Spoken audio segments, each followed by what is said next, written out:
महाराष्ट्र में deputy CM Eknath Shinde की महत्वाकांक्षी योजना लाडली बहन को लेकर विपक्ष लगातार सवाल उठा रहा है। तो वही एक नहीं बल्कि कईयों बार सरकार और खुद डिप्टी सीएम एकनाथ शिंदे ने अब भी अपने बयानों में साफ कहा है कि लाडली बहन योजना बंद नहीं होगी। हालांकि राज्य सरकार के मंत्री भी स्वीकार करते हैं कि इस योजना से सरकार का खजाना खाली हो रहा है।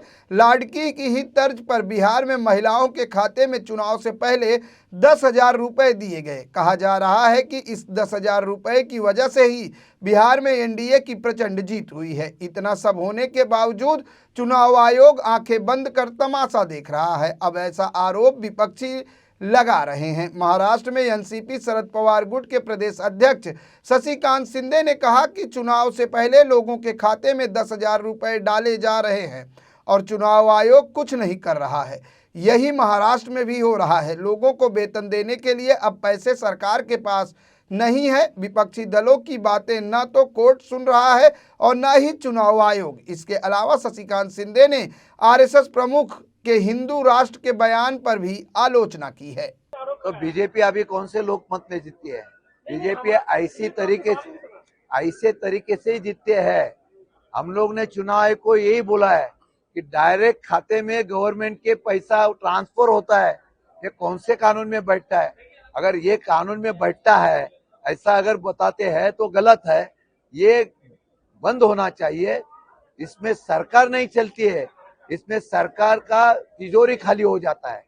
अभी आज महाराष्ट्र में क्या हो रहा है? विकास के लिए निधि किधर है? पैसा किधर है? पगार के लिए पैसा किधर है?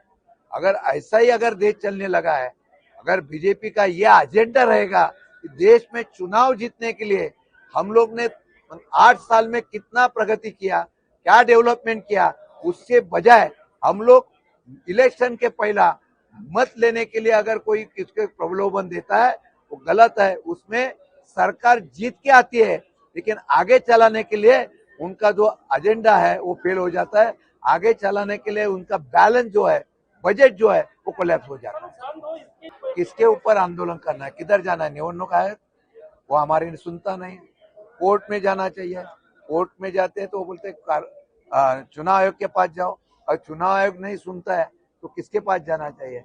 इसके एक बार क्रांति होगी, वक्त लगेगा, लेकिन आहिस्ता आहिस्ता लोग उसको समझेंगे और फिर एक बार उठा होने वाला है। मुझे आज भी नहीं पता चल रहा है कि भारत हिंदू राष्ट्र है, ये कोई पक्ष और ये कोई आरएसएस क्यों बता रही है। आज अगर उसमें आप कुछ दिन पहले ये भी पता है भारत के सब जो लोग हैं वो हिंदुस्तानी हैं, उसमें सब जाति धर्म के हैं, तो आप उतना खुल के बात करो ना। राजनीति के लिए धर्म लाना ये पहली बात हुई है। राजनीति में धर्म लाना नहीं चाहिए, विकास के ऊपर बोलना चाहिए।